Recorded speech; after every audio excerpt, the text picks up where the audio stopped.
Hello students, welcome again our online video class.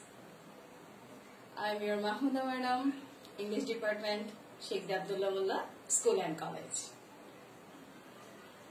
Today I am going to take a class for class 8. So, আমার অষ্টম শ্রেণীর শিক্ষার্থীরা তোমরা সবাই কেমন আছো?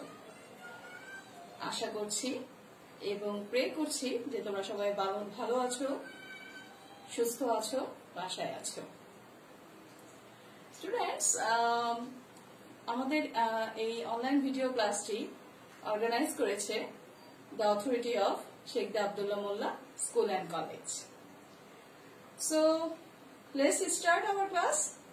ওকে স্টুডেন্ট, তোমরা জানো যে আমি গত ক্লাসে তোমাদের ইংলিশ সেকেন্ড পেপারের উপর টপিক ট্রান্সফরমেশন অফ সেন্টেন্স এর একটা ক্লাস নিয়েছি।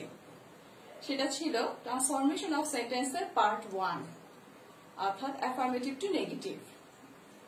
আজকে নিব পার্ট 2, অর্থাৎ assertive two interrogative and interrogative to assertive or affirmative or negative, vice versa, and also assertive to exclamatory and exclamatory to assertive.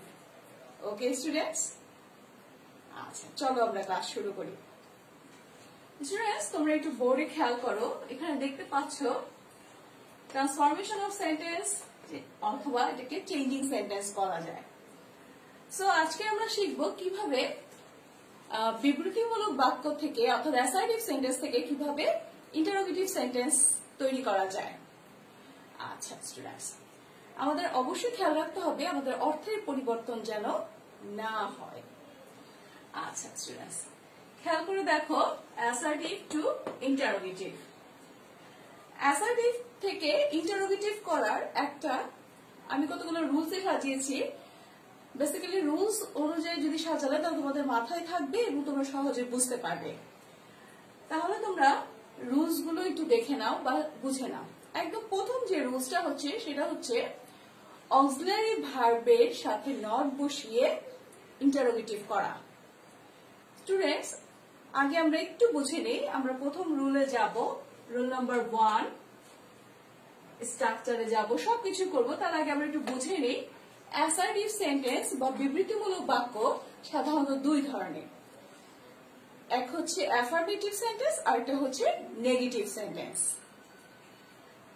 এখন আমরা অ্যাসার্টিভ সেন্টেন্সকে যখন ইন্টারোগেটিভ করতে যাব সেটা অ্যাফার্মেটিভও হতে পারে আবার নেগেটিভও হতে পারে। সেক্ষেত্রে রুলস গুলো সেই অনুযায়ী পরপর সাজিয়েছি। ওকে স্টুডেন্টস, তো প্রথম যে রুলসটা আছে সেটা একটু খেয়াল করলে তোমরা দেখবে যে অক্সিলারি ভার্বের রুলস। আচ্ছা স্টুডেন্টস, তার আগে তোমরা কিছু জেনে নাও, তোমরা কি জানো যে আমাদের অক্সিলারি ভার্ব কি বা কত প্রকার? হ্যাঁ, শুধু am is or was were এভাবে বললেই কিন্তু অক্সিলারি ভার্ব হয় না। আমাদের অক্সিলারি ভার্ব সাধারণত আমি তোমাদেরকে সহজ করে বোঝানোর জন্য বোঝাতে চাচ্ছি যে অক্সিলারি ভার্ব সাধারণত 4 ধরনের। কয় ধরনের? 4 ধরনের। Number 1, to be auxiliary, am is or was were shall be will be, এগুলো হচ্ছে to be auxiliary. Number 2, to have auxiliary, to have auxiliary মধ্যে কি আছে? have, has, had, এগুলো হচ্ছে to have auxiliary. Number 3, to do auxiliary, do, does, did, এটা হচ্ছে to do auxiliary. এরপর নাম্বার 4 হচ্ছে modal auxiliary, shall, should, will, would, can, could, may, might, must, had to, going to, need to, এগুলো হচ্ছে modal auxiliaries. তাহলে auxiliary verb সম্পর্কে একটা conception নিশ্চয়ই তোমাদের ক্লিয়ার হয়ে গেল। আচ্ছা, এবার আসো আমরা অ্যাসার্টিভ টু ইন্টারোগেটিভ এর রুলসে ফিরে যাই। রুলস অনুযায়ী আমরা যখন 1 by 1 করব খুব সহজে বিষয়টা আমাদের মাথায় ঢুকে যাবে। ওকে স্টুডেন্টস, তোমরা খেয়াল করে দেখো রুল 1, আমি এখানে স্ট্রাকচার লিখেছি। আমরা যদি স্ট্রাকচারটা বুঝতে পারি তাহলে আমরা খুব স্ট্রাকচারের আদলে যখন আমরা সেন্টেন্স ফেলে দেবো খুব সুন্দরভাবে সেটা হয়ে যাবে। স্ট্রাকচার কি বলছে? অক্সিলারি ভার্বের সাথে নট বসাতে হবে প্লাস সাবজেক্ট বসাতে হবে প্লাস বাকি অংশ বসাতে হবে এবং সবার লাস্টে কি বসাতে হবে? এক্সক্লামেশন চিহ্ন, ইন্টারোগেশন মার্ক। ইন্টারোগেশন মার্ক মানে বাংলায় যেটাকে বলে প্রশ্নবোধক চিহ্ন। ওকে স্টুডেন্টস, খেয়াল করে দেখো, আমি একটা এক্সাম্পল দিয়ে করছি। তোমরা অবশ্যই নোটবুক সাথে নিয়ে বসো এবং আমার সাথে সাথে করো, তাহলে দেখবে যে সাথে সাথে করলে তোমাদের ক্লাসও করা হলো, বোঝাও হলো, এক্সারসাইজও করা হয়ে গেল।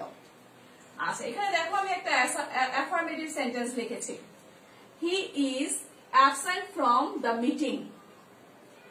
তাহলে আমাদের স্ট্রাকচারে কি বলেছে? অক্সিলারি ভার্বের সাথে নট বসিয়ে, অক্সিলারি ভার্ব আছে ইজ, এখন ইজ এর সাথে যদি আমি নট বসাই তাহলে আমার কি হয়ে গেল স্টুডেন্ট? Yes, isn't. বুঝতে পারছো নিশ্চয়ই? ইজন্ট। তারপর কি বসাতে হবে? সাবজেক্ট। সাবজেক্ট হচ্ছে হি, ইজন্ট হি।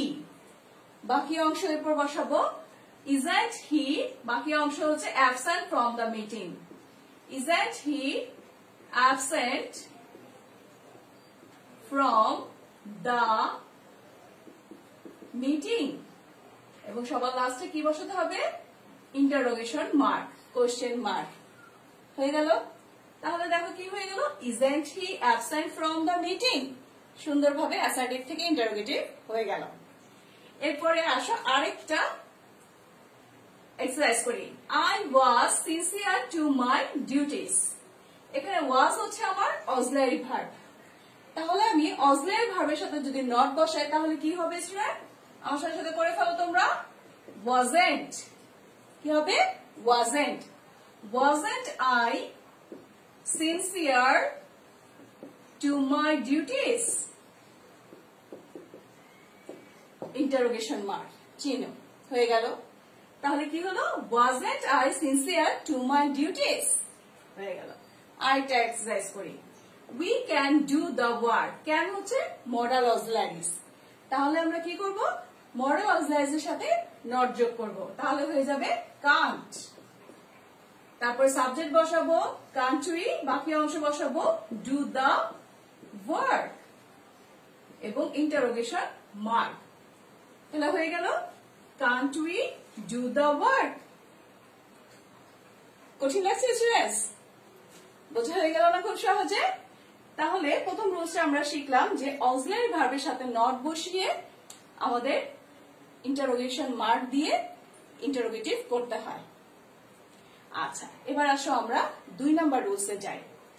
2 নাম্বার রুলসটা একটু খেয়াল করে দেখো, আমি এখানে তোমাদেরকে বলেছি রুল 2, এটা ছিল রুল 1। রুল 2টা কি বলেছে স্টুডেন্টস? যদি আমার সেন্টেন্সটা নেগেটিভ হয় তাহলে নেগেটিভ সেন্টেন্সটাকে আমার ইন্টারোগেটিভ করার সময় অ্যাফার্মেটিভ করে ফেলতে হবে, কারণ আমার অর্থ পরিবর্তন করা যাবে না। অ্যাফার্মেটিভ সেন্টেন্স নেগেটিভ হয়ে যাবে, নেগেটিভ সেন্টেন্স অ্যাফার্মেটিভ হয়ে যাবে ইন্টারোগেশন মার্ক দ্বারা। তার মানে কি? ইন্টারোগেশন মার্ক চলে আসলে আমার অর্থের পরিবর্তন হবে না এবং আমার ট্রান্সফরমেশনও ঠিক মতো হবে। শুধু মনে রাখতে হবে যে আমার অর্থের পরিবর্তন করা যাবে না এবং নিয়ম অনুযায়ী আমাকে ট্রান্সফরমেশন করতে হবে। ওকে স্টুডেন্টস, তাহলে দেখো কি বলেছি, একটু মনোযোগ দিয়ে খেয়াল করবে এই পার্টটা। নেগেটিভ অর্থবোধক অ্যাসার্টিভ সেন্টেন্সকে ইন্টারোগেটিভ করার সময় নেগেটিভ শব্দটি উঠে যাবে, নেগেটিভ শব্দটি উঠে যাবে এবং অক্সিলারি ভার্ব শুরুতে বসবে। ওকে স্টুডেন্টস, তাহলে খেয়াল করো আমি কি এক্সাম্পল লিখেছি। He is not a good student. He is not a good student.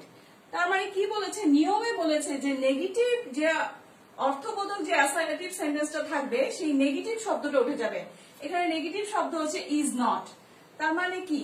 এই ইজ নট নেগেটিভের যে শব্দটা আছে অক্সিলারি ভার্বটা না ধরলে এই নট শব্দটা উঠে যাবে, তাহলে আমার কি থাকবে? শুধু ইজ থাকবে। এবং একই নিয়মে যদি আমি এই নিয়মে অনুযায়ী ইন্টারোগেটিভ করে থাকি তাহলে কি হবে? Is he a good student, interrogation mark. হয়ে গেল? খুব কঠিন কিন্তু না, বুঝে গেল? অর্থাৎ সেন্টেন্সটা ছিল he is not a good student.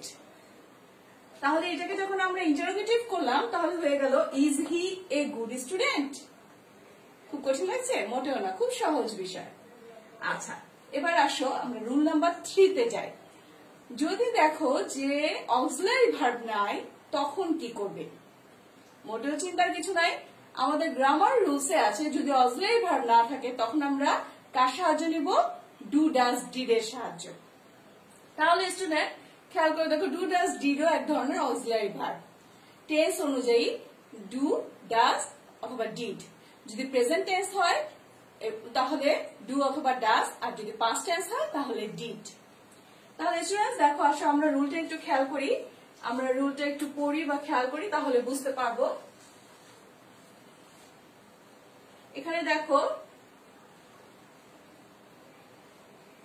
Rule number 3, তোমরা দেখতে পাচ্ছ এখানে রুল নাম্বার 3। রুল নাম্বার 3 তে কি বলেছে? অক্সিলারি ভার্ব না থাকলে ডু ডাজ ডিড এর সাহায্য নিতে হয়। অক্সিলারি ভার্ব না থাকলে আমরা কার সাহায্য নেব? ডু ডাজ ডিড এর। তাহলে স্ট্রাকচারটা কি ধরনের হবে তোমরা একটু খেয়াল করে দেখে নাও। স্ট্রাকচার হবে তখন ডু ডাজ ডিড এর সাহায্য নিলেই তো হবে না, ডু ডাজ ডিড এর সাথে কি বসাতে হবে? নট বসাতে হবে। Don't or doesn't or didn't, তারপর সাবজেক্ট বসে প্লাস মূল ভার্ব বসে। অর্থাৎ আমার সেন্টেন্সটা যে অবস্থায় আছে সেই অবস্থায় সেই ভার্ব রাখা যাবে না। আমার যদি আমি ডু ডাজ বা ডিড বসাই তাহলে ভার্বের মূল ভার্ব বসাতে হবে। মূল ভার্ব বসে প্লাস বাকি অংশ প্লাস ইন্টারোগেশন মার্ক বসবে। চলো তাহলে একটা এক্সাম্পল করে ফেলি। Assertive, he plays football. আচ্ছা, এখানে দেখো কোনো অক্সিলারি ভার্ব নাই, am, is, are, was, were, shall be, will be, এগুলো কোনো কিছু নাই। তাহলে এটাকে যখন আমরা ইন্টারোগেটিভ করব তাহলে কি আসবে? কার সাহায্য নিব? Do does did. ভার্বের সাথে যদি এস বা ইয়েস থাকে তাহলে আমরা কার সাহায্য নিই? ডাজেন্ট, ডাজ এর সাহায্য। তা ডাজকে যদি আমার অর্থ ঠিক রাখতে হলে ডাজকে আমার নেগেটিভ ফর্মে ইউজ করতে হবে, সেটা হয়ে যাবে ডাজেন্ট। কি হয়ে যাবে? ডাজেন্ট। ডাজেন্ট হি, মূল ভার্ব প্লেস আছে কিন্তু আমার মূল ভার্ব বসবে play. Doesn't he play football? Doesn't he play football? হয়ে গেল না স্টুডেন্ট? দেখো এই কথাটাই বলেছে যদি অক্সিলারি ভার্ব না থাকে তাহলে ডু ডাজ ডিড এর সাহায্য নিতে হয়। টেন্স এবং পার্সন অনুযায়ী আমার ডু অথবা ডাজ অথবা ডিড বসাতে হয়। তাহলে এখানে he third person singular number, এই জন্য ভার্বের সাথে এস বাই এস বসছে, এই জন্য আমরা কি নিয়েছি? ডাজেন্ট। এবং এখানে চলে আসলো প্লে মূল ভার্ব। আশা করি এই জিনিসটা তোমরা বুঝতে পেরেছো। আচ্ছা, এবার আসো দেখে আমরা একটা পাস্ট ফর্মে করি, একই এক্সাম্পল দিয়ে বুঝাই। He played football. এটাকে যদি এখন ইন্টারোগেটিভ করতে যাই তাহলে আমরা কি করব? প্লেড আছে তার মানে কি আমার পাস্ট ফর্ম, তাহলে আমি কার সাহায্য নিব? ডিডেন্ট। ডিডেন্ট হি, মূল ভার্ব বসাতে বলেছে, আমার মূল ভার্ব হচ্ছে প্লে, আমি কিন্তু প্লেড বসাবো না। প্লেড বসালে একই সেন্টেন্সে দুইটা পাস্ট ফর্ম হয়ে যাবে, সেটা গ্রামাটিক্যাল রুলসে নিষেধ আছে। তাহলে আমার এখানে হবে didn't he play football? Didn't he play football এবং ইন্টারোগেশন মার্ক। বুঝে গেল স্টুডেন্টস? তাহলে নিশ্চয়ই আমাদের এই তিনটা রুল আমরা খুব ভালোভাবে বুঝে গেছি। চলো আমরা এবার পরবর্তী রুলসে যাই।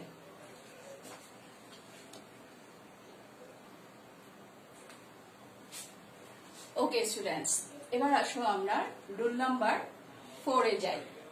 Rule number 4, student rule number 4 হচ্ছে যদি আমাদের অ্যাসার্টিভ সেন্টেন্সে এভার থাকে অথবা যদি নাথিং থাকে। তোমরা জানো অ্যাসার্টিভ সেন্টেন্স আবদ্ধ করতে পারে না আবদ্ধ করতে পারে, অর্থাৎ অ্যাফার্মেটিভ এবং নেগেটিভ দুইটাই হতে পারে। তো আমি নেগেটিভ সেন্টেন্সের ক্ষেত্রে বলছি, যদি আমার অ্যাফার্মেটিভ সেন্টেন্সে আমার নেগেটিভ সেন্টেন্সে নেভার থাকে অথবা নাথিং থাকে, সেক্ষেত্রে ইন্টারোগেটিভ করার সময় আমাদের কিছু নিয়ম পালন করতে হয়। সেটা কি? যদি নেভার থাকে তাহলে হয়ে যাবে এভার, আর যদি নাথিং থাকে তাহলে হবে এনিথিং। এক্সাম্পলে দেখি যে আমরা কিভাবে এই রুলটা প্রয়োগ করব। অ্যাসার্টিভে আছে আই নেভার ড্রিঙ্ক টি। তোমরা অবশ্যই নোটবুকে লিখতে থাকো, আমার সাথে সাথে করতে থাকো। I never drink tea. আচ্ছা, এক্ষেত্রে তাহলে নেভার থাকলে আমার কি হবে? এভার। কিন্তু এখানে দেখো আই নেভার ড্রিঙ্ক টি, এখানে কোনো অক্সিলারি ভার্ব নেই। এর আগের নিয়মে কি শিখিয়েছি? যদি অক্সিলারি ভার্ব না থাকে তাহলে ডু ডাজ ডিড এর সাহায্য নিতে হবে। আর যদি প্রেজেন্ট টেন্স থাকে তাহলে অবশ্যই ডু এর সাহায্য নিব বা ডাজ এর সাহায্য নিব। এখানে দেখো প্রেজেন্ট টেন্স আছে এবং পার্সন হচ্ছে আই, তাহলে অবশ্যই আমরা ডু এর সাহায্য নিব। এই জন্য আমার কি হলো? অক্সিলারি ভার্বটা প্রথমে চলে আসছে। Do I ever drink tea? নেভারের পরিবর্তে আমি কি ব্যবহার করেছি? Ever. Do I ever drink tea? Interrogation marks, question mark. বুঝে গেল স্টুডেন্টস? খুব বেশি কঠিন লাগছে? মোটেও না। দেখো do I ever, I never drink tea, এটা হয়ে গেল ডু আই এভার ড্রিঙ্ক টি।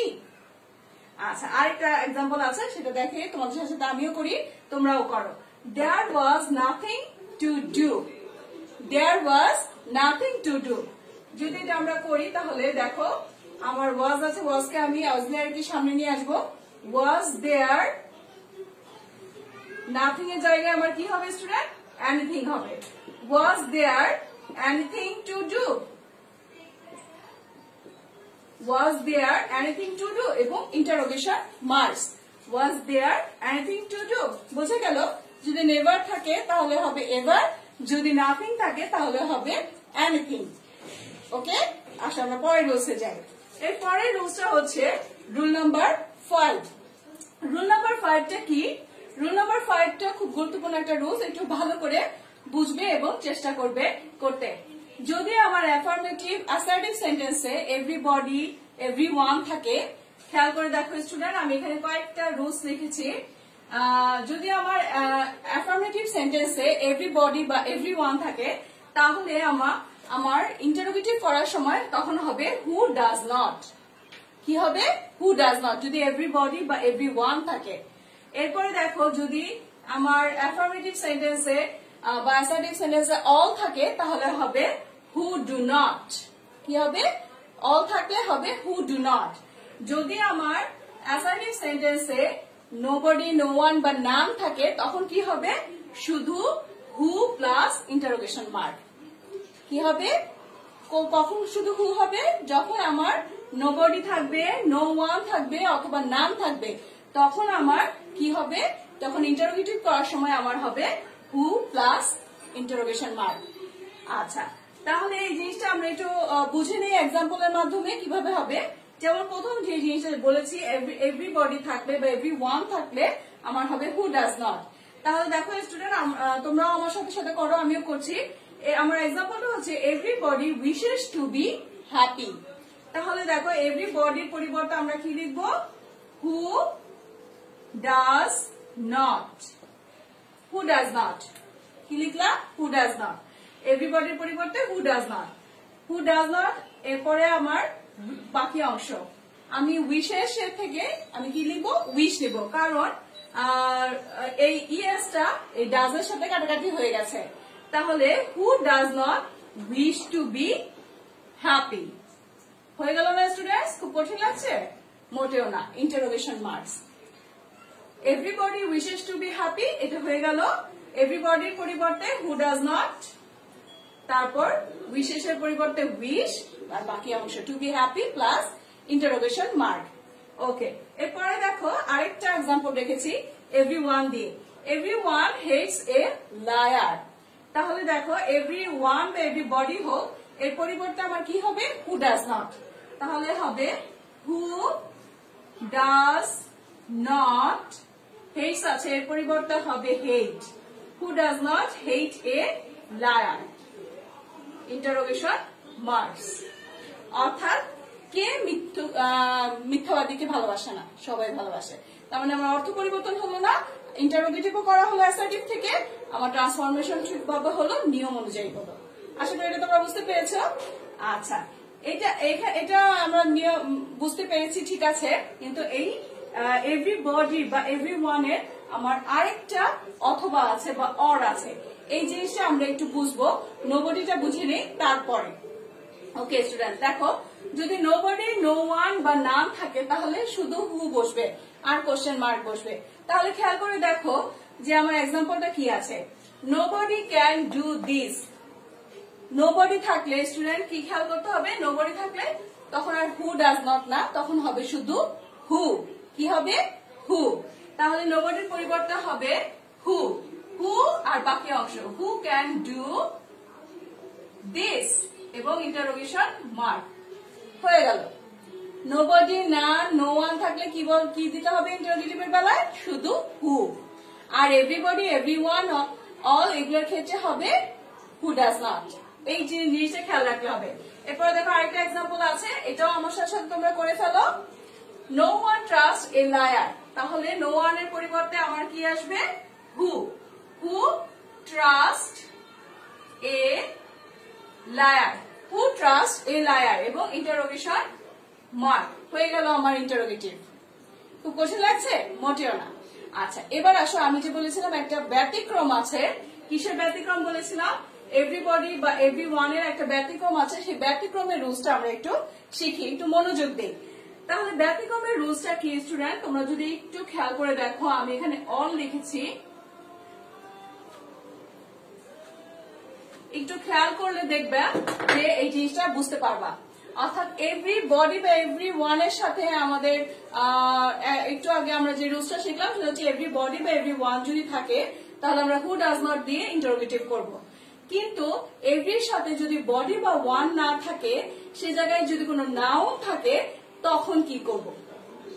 চিন্তা কিছু নাই, তখন আরেকটা রুলস অ্যাপ্লাই করতে হবে। সেটার স্ট্রাকচারটা আমরা একটু বুঝে নিই। তোমরা একটু খেয়াল করে দেখো স্টুডেন্টস, এভরি যুক্ত নাউন যদি থাকে আমার অ্যাসার্টিভ সেন্টেন্সে, তাহলে স্ট্রাকচারটা হবে এভরির পরিবর্তে ইজ দেয়ার এনি, এভরির পরিবর্তে ইজ দেয়ার এনি, প্লাস এভরির এর পরে যে নাউনটা থাকবে সেই নাউনটা, প্লাস হু ডাজ নট, এরপরে কি বসবে, হু ডাজ নট, প্লাস তারপর বাক্যের যে বেস ফর্মটা আসবে সেই বেস ফর্মটা বসবে, বাক্যের বাকি অংশ বসবে, ইন্টারোগেশন মার্ক বসবে। ব্যাস হয়ে গেল। একটা এক্সাম্পল না দিলে তোমরা এটা কোনোভাবেই ভালোভাবে বুঝবে না। একটু খেয়াল করে দেখো, এভরি ম্যান হেটস ওয়্যার। এখানে দেখো, এখানে এভরির পরিবর্তে কোনো বডি বা ওয়ান নাই, তার মানে এখানে ম্যান আছে। ম্যান হচ্ছে নাউন। কি স্টুডেন্ট? ম্যান হচ্ছে নাউন। তাহলে এভরি প্লাস নাউন থাকলে আমরা কি করব? প্রথমেই দিব ইজ দেয়ার এনি। আমরা এখানে লিখলাম ইজ দেয়ার এনি, তারপরে এভরির সাথে যে নাউনটা আছে সেই নাউনটা দিলাম। ইজ দেয়ার এনি পর এভরির সাথে নাউন আছে ম্যান, তাহলে এখানে দিলাম man. Is there any man. এরপরে কি দিতে বলেছে? Who does not. এই যে দিলাম হু ডাজ নট, হলো হু ডাজ নট। তারপর বাক্যের বেস ফর্ম, অর্থাৎ হেট এখানে আছে এভরি ম্যান হেটস ওয়্যার, তাহলে এখানে হয়ে যাবে বেস ফর্মে হেট আর ওয়্যার। এবং এরপরে যে ইয়াটা হবে তারপরে ইন্টারোগেশন মার্ক। তার মানে কি শিখলাম স্টুডেন্টস? এভরির সাথে যদি নাউন থাকে তখন কিন্তু আবার শুধু হু ডাজ নট দিয়ে করলে হবে না, আমাদের খেয়াল করতে হবে, নাউনটা চিনতে হবে। Every person, every man, every mother, এগুলো হচ্ছে নাউনের উদাহরণ। তাহলে তখন ইজ দেয়ার এনি দিয়ে সেই নাউনটা দিয়ে তারপরে আমাকে এই রুলটা অ্যাপ্লাই করতে হবে। আরেকটা এক্সাম্পল করি স্টুডেন্ট, আসো আরেকটা এক্সাম্পল যদি করি তাহলে কি হবে? Every mother loves her child, every mother loves her child। এটাকে যদি আমরা ইন্টারোগেটিভ করি তাহলে কি আসবে? এভরির পরিবর্তে আমরা কি দিব? ইজ দেয়ার, যেহেতু মাদারটা হচ্ছে আমার নাউন, তাহলে হবে ইজ দেয়ার এনি, এরপরে কি আসবে? Mother. Is there any mother, তারপর কি করতে হবে? Who does not. Is there any mother who does not, তারপর বেস ফর্ম, বেস ফর্ম হচ্ছে কি? Love. Who does not love her child এবং ইন্টারোগেশন মার্ক। হয়ে গেল না? খুব কঠিন লাগছে? তোমরা একটু মনোযোগ দিয়ে এটা দেখলে এটা মোটেও কঠিন লাগছে না। এরপর আসো স্টুডেন্ট, আমরা পরবর্তী রুলসে যাই। পরবর্তী রুলসটা আমরা যাই।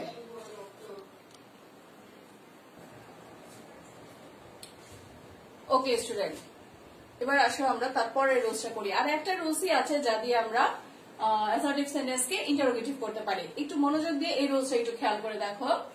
যদি আমার অ্যাসার্টিভ সেন্টেন্সে ইন্ট্রোডাক্টরি দেয়ার থাকে, দেয়ার যুক্ত, ইন্ট্রোডাক্টরি দেয়ার যুক্ত, ইন্ট্রোডাক্টরি দেয়ার মানে হচ্ছে সেন্টেন্সের শুরুতে যদি আমার দেয়ার থাকে তখন ওই ধরনের অ্যাসার্টিভ সেন্টেন্সকে আমরা কিভাবে ইন্টারোগেটিভ করে থাকবো। তাহলে এটার একটা স্ট্রাকচার আমরা একটু লিখে নেই। স্ট্রাকচারটা লিখে নিলে কি হবে, তোমরা পড়তে সুবিধা হবে। তোমরা অবশ্যই নোটবুকে প্রত্যেকটা জিনিসের রুলস, প্রত্যেকটা রুলস এর স্ট্রাকচার গুলো নোট করবে এবং আমার সাথে সাথে এক্সাম্পল গুলো করবে, যাতে করে একই সাথে শেখাও হয়ে যায় আবার এক্সারসাইজও করা হয়ে যায়। ওকে স্টুডেন্টস, তাহলে খেয়াল করো স্ট্রাকচারটা কি হতে পারে। দেয়ার ইজ নো এর পরিবর্তে হোয়াট অথবা হু বসে, অর্থাৎ দেয়ার ইজ নো দিয়ে যদি আমার সেন্টেন্স শুরু হয় তাহলে দেয়ার ইজ নো এর পরিবর্তে আমার ইন্টারোগেটিভ সেন্টেন্সের বেলায় কি বসবে, হোয়াট অথবা হু বসবে। এরপরে প্লাস প্রদত্ত সেন্টেন্সের বাকি অংশ বসবে, প্লাস প্রশ্নবোধক চিহ্ন বা ইন্ট্রোডাকশন চিহ্ন বসবে। ওকে স্টুডেন্টস, তাহলে দেখো আমরা এবার একটা এক্সাম্পল করি। এক্সাম্পলটা করলে আমাদের অনেকটা ক্লিয়ার হয়ে যাবে। অ্যাসার্টিভ সেন্টেন্সে there is no use of this law, এই সেন্টেন্সটার একটা ইন্টারোগেটিভ করতে বলেছে। There is no use of this law, তাহলে এটা যদি ইন্টারোগেটিভ করি, আমার রুলসে বলেছে দেয়ার ইজ নো এর পরিবর্তে হু অথবা হোয়াট বসাতে। তাহলে স্টুডেন্ট তোমরা খেয়াল করো, দেয়ার ইজ নো এর পরিবর্তে, দেয়ার ইজ নো এর পরিবর্তে আমরা কি বসালাম, হোয়াট বসালাম। দেয়ার ইজ নো এর পরিবর্তে কি বসালাম, what. What is auxiliary verb আসলো, what is the use of this law এবং কোশ্চেন মার্ক হয়ে গেল। খুব কঠিন লাগছে? মোটেও না। আরেকটা এক্সাম্পল করি দেখো, there is no man happier than Jamil. এখন এটার আমরা যদি ইন্টারোগেটিভ করতে যাই, যেহেতু ম্যান আছে আমি হু দিয়ে করবো, তখন আর হোয়াট দিয়ে করবো না, তাহলে দেয়ার ইজ নো এর পরিবর্তে দিব হু। কি দিব? দেয়ার ইজ নো এর পরিবর্তে হু। আচ্ছা, who is happier than Jamil, এবং এটা একটা ইন্টারোগেটিভ চিহ্ন, ইন্টারোগেশন মার্ক। খুব কঠিন লাগছে? মোটেও না। আচ্ছা, এই যে রুলসটা, এটাকে আমরা ইজ দেয়ার এনি দিয়েও কিন্তু ইন্টারোগেটিভ করা যায়। দেখো স্টুডেন্ট, আমি এখানে করেছি is there any man happier than Jamil, এভাবেও কিন্তু করা যায়। আবার is there anything the use of this law, এভাবেও কিন্তু ইন্টারোগেটিভ করা যায়। তাহলে স্টুডেন্টস দেখো, এই যে আমরা 6টা রুলস এর মাধ্যমে অনেকগুলো ইন্টারোগেটিভ, অ্যাসার্টিভ থেকে ইন্টারোগেটিভ করার নিয়ম শিখে নিলাম। আশা করি তোমরা এখন এগুলো পারবে এবং খুব মনোযোগের সাথে যদি তোমরা আমার ক্লাসটি দেখে থাকো এবং একই সাথে আমার সাথে সাথে এক্সারসাইজ গুলো করে থাকো, তাহলে আমি শিওর অবশ্যই তোমরা পারবে। ওকে স্টুডেন্টস, এরপরে আসছি আমরা অ্যাসার্টিভ টু এক্সক্লামেটরি, আবার এক্সক্লামেটরি টু অ্যাসার্টিভ বা ভাইস ভার্সা। আসো এরপরে ক্লাসে যাই।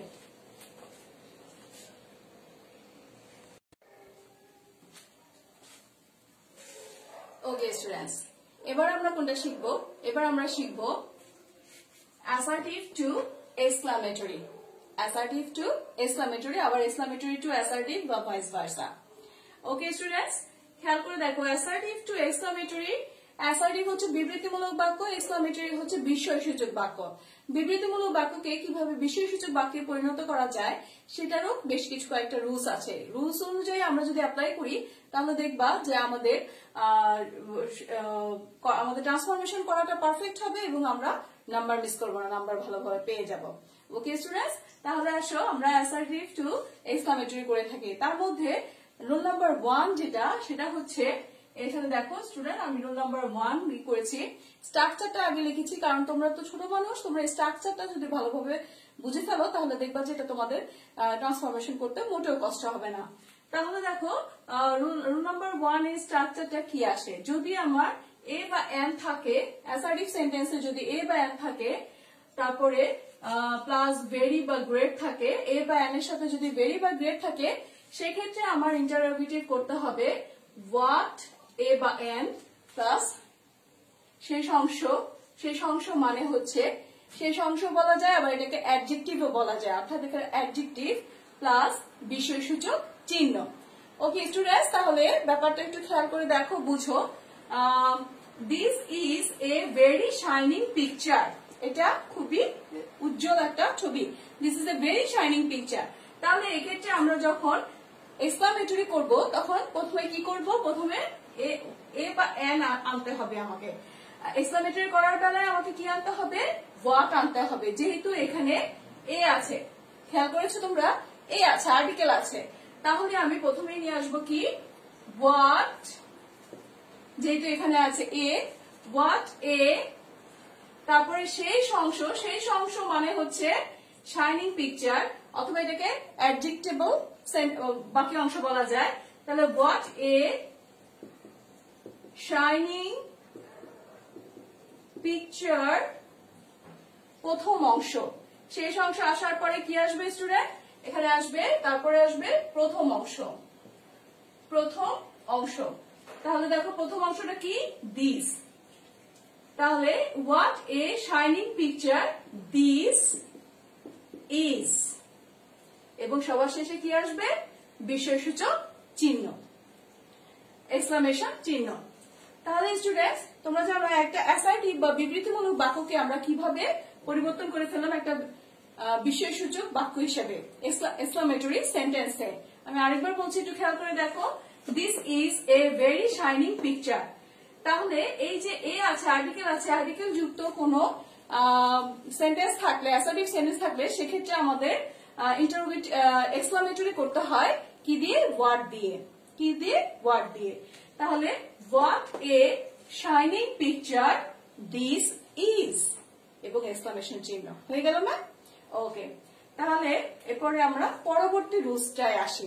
আমি কয়েকটা তোমাদেরকে ক্লাস শেষে কয়েকটা অ্যাসার্টিভ সেন্টেন্স দিব, যেগুলো এক্সক্লামেটরি তোমাদেরকে হোমওয়ার্ক হিসেবে দিব, তোমরা এগুলো করবে। ওকে স্টুডেন্টস, তাহলে দেখো রুল নাম্বার 2, রুল নাম্বার 1 আমাদের হয়ে গেল। এবার আসো আমরা রুল নাম্বার 2 তে আসি। রুল নাম্বার 2 তে কি বলেছে, যদি আমার অ্যাসার্টিভ সেন্টেন্সে ভেরি থাকে বা গ্রেট থাকে অথবা অয়ফুলি থাকে, অর্থাৎ ভেরি অর গেট অর অয়ফুলি যদি থাকে, অর্থাৎ কোনো আর্টিকেল যদি না থাকে, সেক্ষেত্রে আমার এক্সক্লামেটরি সেন্টেন্স কিভাবে করতে হবে। সেক্ষেত্রে দেখো স্টুডেন্ট, এক্সক্লামেটরি সেন্টেন্স করতে হবে এইভাবে। প্রথমে হাউ দিতে হবে, হাউ প্লাস শেষ অংশ মানে অ্যাডজেক্টিভ যেখানে আছে সেই অংশটা প্লাস প্রথম অংশ, তারপর আবার প্রথম অংশটা আসবে, অর্থাৎ প্রথম সাবজেক্টটা আসবে, প্লাস প্রথম অংশের সাথে, প্রথম অংশ হচ্ছে subject plus verb plus exclamation চিহ্ন। তাহলে দেখো একটা এক্সাম্পল করি, খুব সহজে বুঝে যাব। This is very beautiful. Okay students, তাহলে এই this is very beautiful very যুক্ত অ্যাসার্টিভ সেন্টেন্সকে কিভাবে এক্সক্লামেটরি করব, হাউ দ্বারা। তাহলে আমরা প্রথমে কি লিখবো, হাউ। তাহলে এখানে লিখবো হাউ, হাউ এর পরে শেষ অংশ মানে লাস্ট অংশে আছে বিউটিফুল, এটা অ্যাডজেক্টিভে বলা যায়, হাউ বিউটিফুল।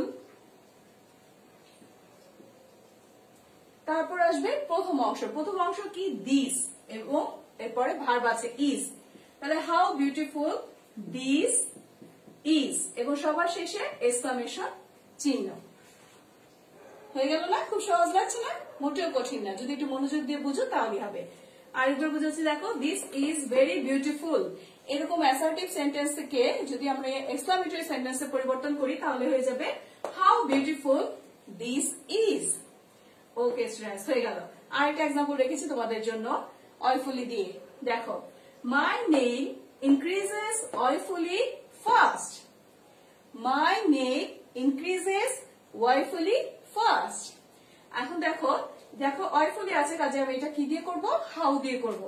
তাহলে প্রথমে আমি লিখলাম হাউ, এরপরে বলেছে শেষ অংশ মানে হচ্ছে যে অ্যাডজেক্টিভটা, তাহলে হাউ ফাস্ট। তারপরে বলেছে প্রথম অংশ my nail increases, how fast my nail increases, এরপরে আছে কি অয়ফুলি।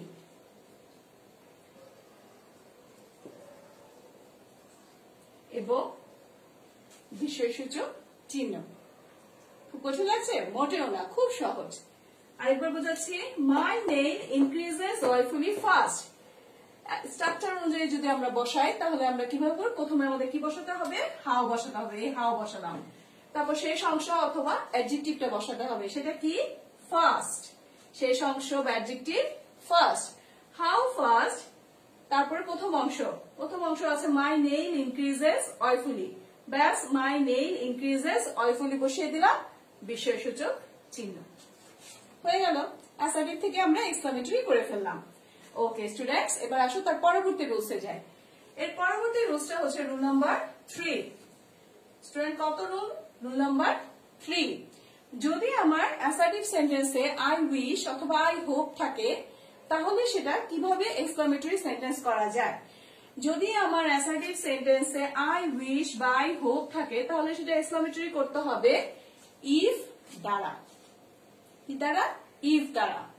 আচ্ছা, একটা এক্সাম্পল করলে আমরা খুব ভালোভাবে বুঝে যাব। স্টুডেন্ট খেয়াল করে দেখো, I wish I were like you. আচ্ছা, এখন কি বলেছে? আই উইশ যদি থাকে তাহলে আই উইশ এর পরিবর্তে শুধু ইফ দিব, আর কোনো পরিবর্তন নাই। তাহলে ইফ, তারপর যা আছে তাই, if I were like you এবং এক্সক্লামেশন চিহ্ন। কঠিন লাগছে? মোটেও না, খুব সহজ। আরেকটা এক্সাম্পল করে দেখো হোপ দিয়ে, I hope they are genius. তাহলে এই আই হোপের পরিবর্তে আমরা কি বসাবো? আই হোপের পরিবর্তে আমরা বসাবো ইফ। ওকে স্টুডেন্টস, তাহলে কি হবে? বাকি যা আছে তাই, ইফ দে আর জিনিয়াস এবং এক্সক্লামেশন চিহ্ন, ব্যাস হয়ে গেল। ওকে স্টুডেন্টস, এরপরে আরো দুটো রুলস আছে কিভাবে অ্যাসার্টিভ থেকে এক্সক্লামেটরি করতে হয়, সেই দুটো রুলস নিয়ে আমরা আসছি। চলো সেই দুটো রুলস আগে আমরা একটু দেখে নিই।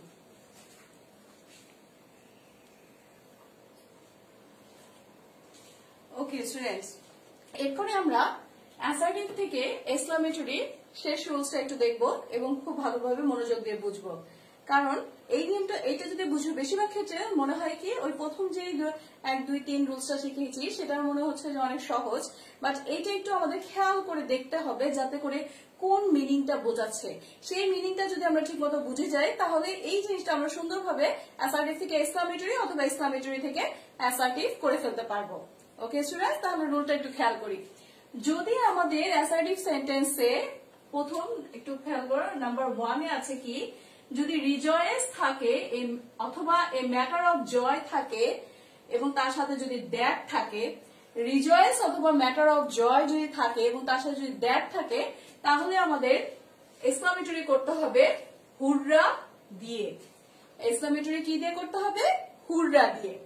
এরপরে যদি 2 নম্বরে গ্রিফ, রিগ্রেট অথবা এ ম্যাটার অফ সরো যদি থাকে, যদি অ্যাসার্টিভ সেন্টেন্সে গ্রিফ অথবা রিগ্রেট অথবা ম্যাটার অফ সরো যদি থাকে অথবা প্লাস দ্যাট থাকে তাহলে আমাদের এক্সক্লামেটরি কি দিয়ে করতে হবে? অ্যালাস দিয়ে। ঠিক আছে, অর্থাৎ আনন্দ সংবাদ যদি না হয়, কোনো দুঃখের সংবাদ বা কোনো শোকের সংবাদ হয় তখন আমরা এক্সক্লামেটরি করব অ্যালাস দিয়ে। এরপরে 3 নম্বর কন্ডিশনটা জেনে নাও, যদি আমাদের অ্যাসার্টিভ সেন্টেন্সে লজ্জা বা শঙ্কা বুঝায় সেক্ষেত্রে যদি ইট ইজ শেমফুল দ্যাট থাকে, ইট ইজ শেমফুল দ্যাট থাকলে তখন আমরা এক্সক্লামেটরি করব ফাই দিয়ে এবং সবকিছুর সাথে এক্সক্লামেশন চিহ্ন। একটু খেয়াল করে দেখো, আমরা এক্সাম্পল করছি, তোমরা একটু এক্সাম্পল গুলো মনোযোগ দিয়ে দেখো এবং নোট খাতায় লিখে নাও, তাহলেই দেখবে আমার সাথে সাথে তোমরাও পারবে। দেখো প্রথম এক্সাম্পলটা আমি লিখেছি assertive, we rejoice that we the supporter of Brazil. এখন we rejoice that, rejoice that থাকলে আমাদের কি দিয়ে এক্সক্লামেটরি করতে হবে? আমাদের হুররা দিয়ে এক্সক্লামেটরি করতে হবে। তাহলে আমরা বসাবো হুররা, হুররা দিয়ে এক্সক্লামেটরি চিহ্ন দিব, হুররা। এরপরে আসবে আমার পরের অংশ, we the supporter of Brazil.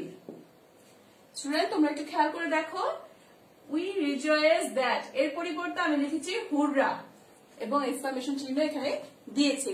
হুররা, we the supporter of Brazil, exclamation চিহ্নটি আমার হুররার সাথে বসেছে। খেয়াল করেছো? এভাবেই কিন্তু দিতে হবে।